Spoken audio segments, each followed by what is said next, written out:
Hello दोस्तों, आपका स्वागत है एच लैब में। जैसे कि हमने पुरानी हिस्ट्री पढ़ चुके हैं, प्राचीन हिस्ट्री पढ़ चुके हैं। अब बात करते हैं मिडल हिस्ट्री की।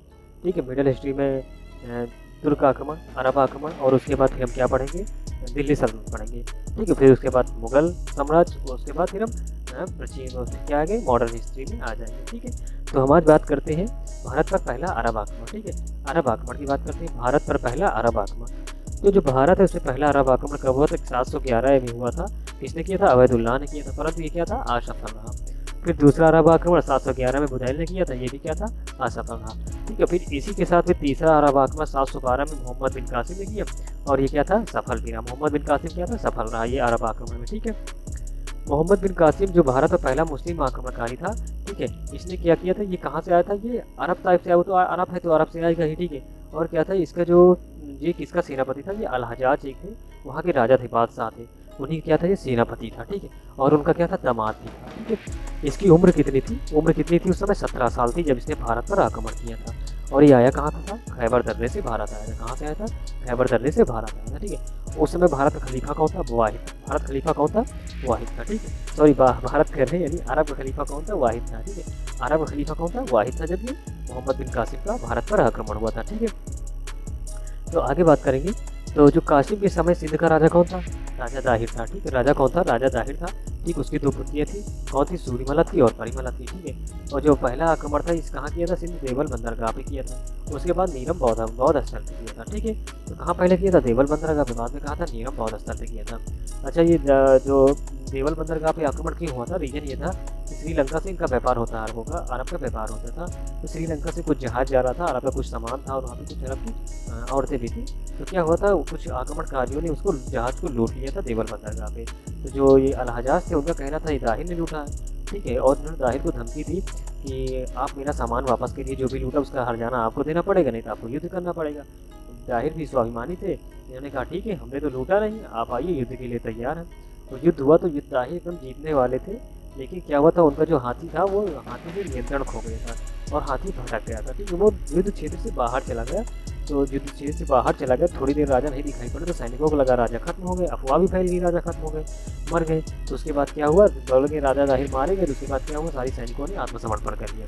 लेकिन जब राजा दाहिर वहाँ लौटे, लेकिन सारी सैनिक आत्मसमर्पण कर चुके थे। लेकिन फिर क्या हुआ, इन्होंने फिर भी हार नहीं माना, बहादुरी से युद्ध करते रहे और युद्ध करते करते वीरगति को राजा दाहिर प्राप्त हो गया। ठीक है, तो उसके बाद क्या हुआ, सिंध का पुराना नाम ब्राह्मणाबाद था और वहाँ की राजधानी क्या थी? अरोर थी।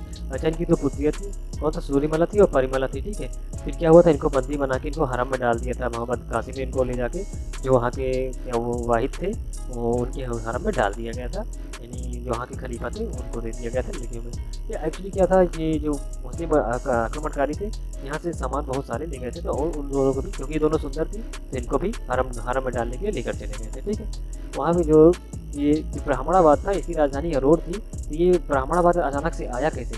ठीक है, तो ये आया कैसे, क्या था, वहाँ पे चार्ज थे, ये चार्ज क्या थे, एक व्यापारी थे, इन्होंने कुछ लोगों के साथ आए और वहाँ पे कन्नौज से आया था वहाँ पे, और वहाँ पे क्या हुआ, ब्राह्मण यानी ब्राह्मण राज की स्थापना कर दी वहाँ पे सिंध क्षेत्र में। ठीक है, फिर इनके कुछ उत्तराधिकारी हुए, चार्ज के उत्तराधिकारी चंद्र हुए, चंद्र के उत्तराधिकारी दाहिर हुए। ठीक है, कासिम ने सिंध पे जजिया कर। अच्छा, जजिया कर क्यों लगा? जजिया कर ये होता गैर मुस्लिमों को, यानी जो मुस्लिम नहीं उनको क्या होता था, टैक्स देना पड़ता था। अच्छा, ये बहुत अच्छा तरीका था कि वो अपना धर्म स्वीकार करवाने के लिए, क्योंकि जाहिर सी बात है, आपके पास पैसे नहीं है, आपसे ज़बरदस्ती टैक्स दिया जाए तो आप क्या सोचोगे, छोड़ो यार हम वही बन जाते हैं, क्योंकि पैसे आप है नहीं। ठीक है, तो जजिया कर से क्या होता था, ये मुस्लिम धर्म को ज़बरदस्ती स्वीकार करने के लिए जजिया कर लगवाया जाता था। ठीक है, यानी ब्राह्मणों, विधवा, विकलांग और बच्चों पे ये कर नहीं लगाया गया था। ठीक है, बाकियों पे लगाया गया था। ठीक है, इन सबकी जो जानकारी हो अली अहमद की एक किताब है चशनामा, इन सबसे मिलती है। ठीक है, जो भी ये युद्ध का वर्णन जितना है ये अली अहमद है, उनकी खुद है चशनामा, उन्हीं से क्या हुआ था, ये सारी जानकारी मिलती है। ये कुछ युद्ध के क्षेत्र हैं, ये खैबर दर्रा है, उधर से पूरा नहीं कुछ है, मतलब ये पहाड़ी है। ये तो राजा दाहिर है, ये है मोहम्मद बिन कासिम।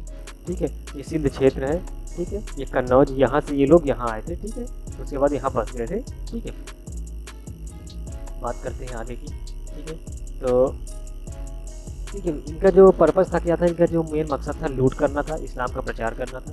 ठीक, कासिम ने सोने के सिक्के चुना, जिसे दिरहम कहें, प्रथम मुस्लिम शासक था। ठीक है, इन लोगों में जो अरब के आने से यहाँ पे क्या है, ऊँट का पालना है, मानचित्र कलाई, मानसून आई, खजूर की खेती आई और दशमलव की कुछ पद्धतियाँ भी अरब के साथ यहाँ पे आई।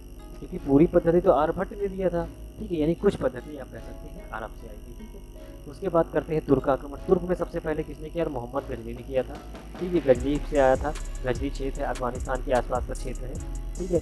998 में क्या है, गजनी की गद्दी पे बैठा और इसने सुल्तान और गाजी की बात धारण करने वाला ये कौन था? पहला शासक था, ठीक है। इसके कुछ अन्य नाम थे, जैसे यमीन उल दौला था, यमीन उल बिल्ला था, बुद्किस्म था, मूर्ति भंजक था। ये मूर्ति भंजक मतलब मूर्ति को तोड़ने वाला, ठीक है। इसने 1000 में पहला आक्रमण किया, लेकिन उसका कोई नतीजा नहीं है। फिर 1001 में इसने वहीद का युद्ध लड़ा, जो राजा जयपाल और गजनी के साथ लड़ा। राजा पर जयपाल हिंदू शासक थे, गजनी मुस्लिम शासक था। इन दोनों से युद्ध हुआ और गजनी की क्या हुई? विजय हुई, ठीक है। 1005 में सिंध ने मुल्तान जीता, फिर 1008 में नागरकोट, 1018 में कन्नौज, और धीरे धीरे क्या हुआ? भारत की तरफ बढ़ता गया, ठीक है। 1025 में सुलहवा आक्रमण किया सोमनाथ मंदिर पर। उसमें वहाँ का शासक कौन था? भीम प्रथम था, चालुक्य वंश था, ठीक है। इस आक्रमण से हिंदू आस्था को बहुत ज़्यादा आहत पहुंची, क्योंकि सोमनाथ मंदिर की बहुत बड़ी मान्यताएं थी। इस वजह से बहुत क्या हुआ? आहत पहुंची हिंदू धर्म को, ठीक है। उसके बाद जो इसका अंतिम आक्रमण था 1027 में था, खोखरों के विरुद्ध था, और 1030 में, ठीक है, इसकी क्या हो गई थी? मृत्यु हो गई थी, ठीक है। फिरदौसी क्या थे? फिरदौसी इनके कवि थे, राज में कवि थे। और अलबरूनी था, ये राज दरबारी कवि था। ये दरबारी कवि था, ये कवि था। तो फिरदौसी को क्या बोलते थे? पूर्व का होमर बोलते थे। इसने शाहनामा पुस्तक लिखी थी। एक्चुअली ये क्या नाम इसका, मोहम्मद गजनी ने कहा था फिरदौसी से, फिरदौसी हमारे तारीफ में कुछ लिखो। तो फिरदौसी ने उनकी तारीफ में क्या लिखा था? शाहनामा लिखा था, ठीक है। और ये ईरान का महाकाव्य थे, बहुत फेमस हुआ ईरान का महाकाव्य के नाम से, ठीक है।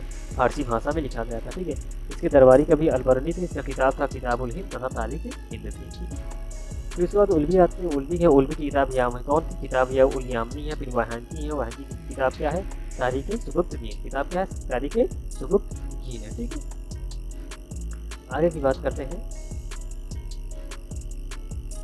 उसके बाद मोहम्मद गौरी की बात कर लेते हैं, ठीक है। जो इसका मोहम्मद गौरी, इसका दूसरा नाम क्या था? सिहाबुद्दीन भी था। क्या था? सिहाबुद्दीन भी था।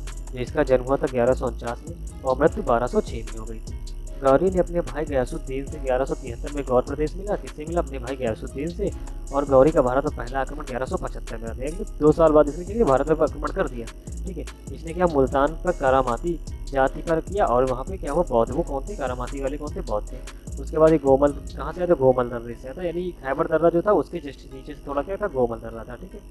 1158 में पाटन गुजरात पर दूसरा आक्रमण करता है, ठीक। गुजरात को समय शासक कौन था? भीमराव सिकंद या मूलराज सिकंद थे। इनके पिता कौन थे? अजयराज थे। माता कौन थी? नायिका देवी थी।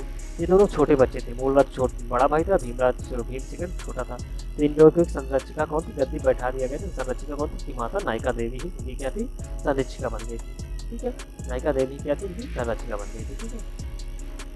ये चालुक्य वंश थे, चालुक्य वंश के शासक थे, ठीक। इस युद्ध का नेतृत्व कौन किया था? नायिका देवी ने किया था, और गौरी बुरी तरह से हारा, यानी नायिका देवी की जीत हो गई, ठीक है। गुजरात के चालुक्य वंश की स्थापना मूलराज प्रथम ने किया था। राजधानी अहिलवाड़ बनाई थी। कौन से थे? अहिलवाड़ बनाई थी, ठीक है। ठीक है, क्या बनाते? अहिलवाड़ बनाई थी, ठीक है। तो 1179 में कश्मीर और सिंध जीता। 1186 में गौरी पंजाब जीता। पंजाब का कौन सा क्षेत्र? भटिंडा और था भाई तवर हिंद जीता, ठीक है। यानी धीरे धीरे ये भी क्या हुआ था? उत्तर भारत की तरफ बढ़ना शुरू कर दिया था, ठीक है। उत्तर से सीधा पश्चिम भारत की तरफ बढ़ना शुरू कर दिया था, ठीक है। तो ठीक है दोस्तों, आज के लिए इतना ही। कल से हम बात करेंगे पृथ्वीराज चौहान के बारे में और तराइन के युद्ध के बारे में बात करेंगे। तो आज के लिए इतना ही दोस्तों। अगर आपको वीडियो अच्छा लगा हो तो लाइक कीजिएगा, शेयर कीजिएगा और सब्सक्राइब कीजिएगा।